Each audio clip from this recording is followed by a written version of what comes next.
तो क्या ऐसा माना जाए कि इस गुरु कृपा महोत्सव में जो शिष्य लोग हैं, विशेष रूप से उनके लिए कार्यक्रम रखा गया है या कोई भी इस कार्यक्रम में हिस्सा ले सकता है, आ सकता है इसमें? बहुत बड़े-बड़े संत यहाँ पर आ रहे हैं। तो इतने संतों के आने के बाद जो लोगों की भीड़ है, वो तो काफ़ी ज़्यादा जुटने की आशंका है, तो कैसे ये सब मैनेज होगा? क्या ऐसा नहीं लगता है कि जो जगह है, उस हिसाब से छोटी है? नमस्कार, मैं हूँ शिव पांडे और इस समय हम हैं मोक्ष नगरी प्रयागराज के संगम क्षेत्र में। संगम क्षेत्र वही जगह है जहाँ पर कुंभ का मेला लगता है और इसी कुंभ मेले के बीच में, इसी प्रयागराज में, इसी संगम क्षेत्र में आने वाली फरवरी में बहुत सारे संतों का समागम होने वाला है।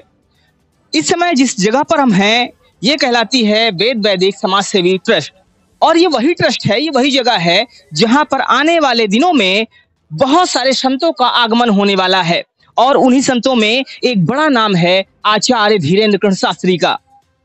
आचार्य धीरेन्द्र कृष्ण शास्त्री के साथ ही देवकीनंदन ठाकुर एवं अन्य जो कथावाचक हैं, उनका भी आगमन होना है।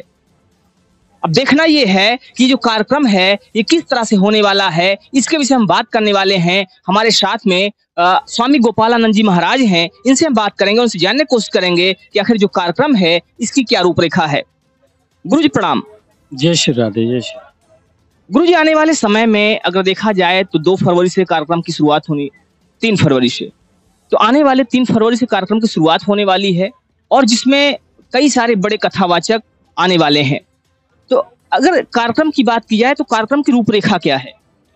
ये गुरु कृपा महोत्सव 3 फरवरी से 5 फरवरी तक मनाया जाएगा और इस कार्यक्रम में प्रमुख रूप से जगत गुरु रामानुजाचार्य डॉक्टर स्वामी राघवाचार्य जी महाराज के संरक्षण में यह कार्यक्रम हो रहा है।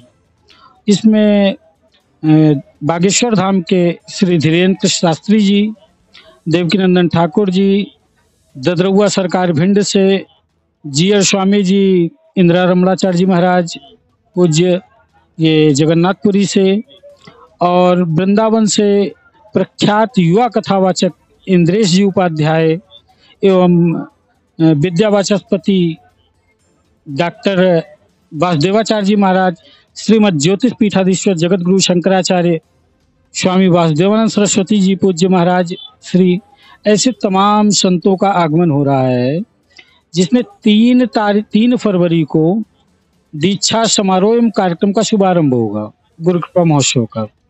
पूज्य राघवाचार्य जी महाराज कार्यक्रम का शुभारंभ करेंगे और अन्य संत भी रहेंगे।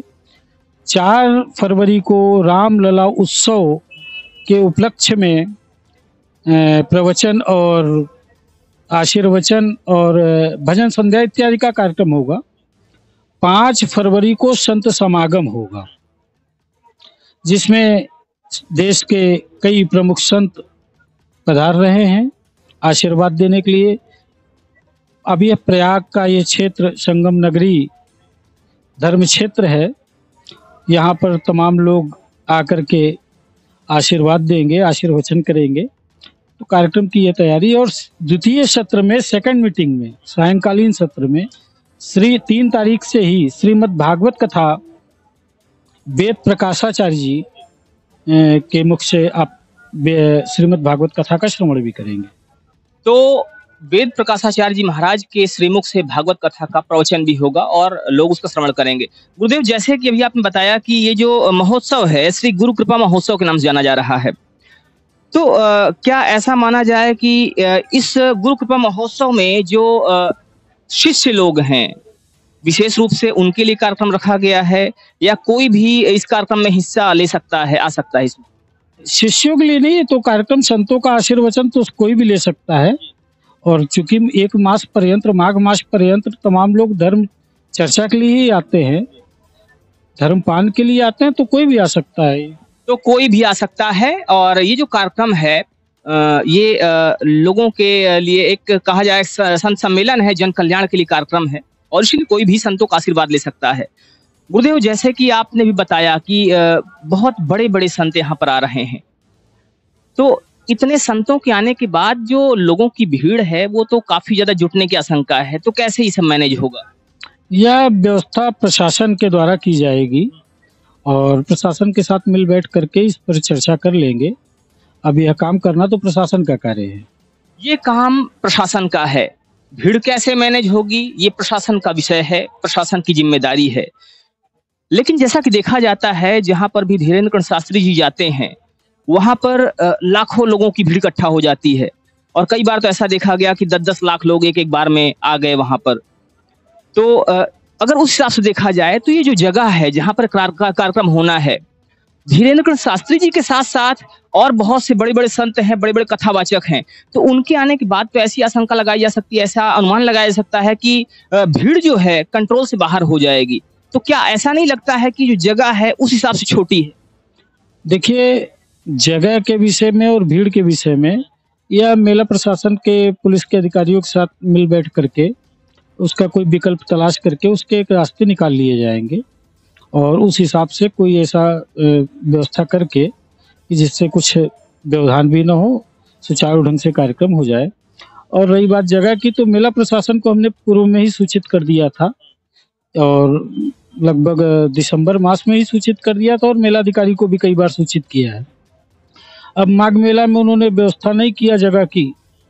जब जगह की व्यवस्था नहीं हुई तो जो जगह है उसी में किसी तरह इस कार्यक्रम को संपन्न किया जाएगा और देखते हैं पुलिस अधिकारियों के साथ जैसा होगा वार्ता करके किसी तरीके से शांतिपूर्ण ढंग से अच्छा कार्य हो जाए। गुरुदेव, एक अंतिम प्रश्न है कि जैसे भी आपने कहा कि भक्तों, ये जो संत हैं, संत के दर्शन कोई भी कर सकता है, आशीर्वाद कोई भी ले सकता है।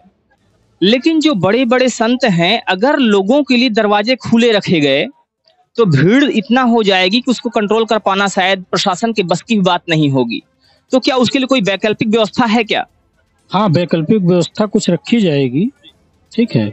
इसके लिए नहीं होगा तो सीमित संख्या में पास शिविर की ओर से जारी किए जाएंगे और प्रशासन से अनुरोध किया जाएगा कि वो केवल पासधारी को ही प्रवेश पत्र जिनके पास है शिविर की ओर से, केवल उन्हें ही आने की अनुमति दें। भीड़ कंट्रोल में रहेगी, हम ज़्यादा शिविर में लोगों को वो नहीं हो पाएगा, प्रवेश नहीं होगा। तो यहाँ पर आने वाले समय में बहुत सारे बड़े-बड़े संतों का आगमन होने वाला है। लेकिन जैसा कि अभी गुरुदेव से बात हो रही थी, उस शिविर में वो जो आने वाला कार्यक्रम है, उस कार्यक्रम में कुछ ऐसी व्यवस्था की जाएगी जिससे कि भीड़ कंट्रोल में रहे और किसी को भी असुविधा ना हो पाए।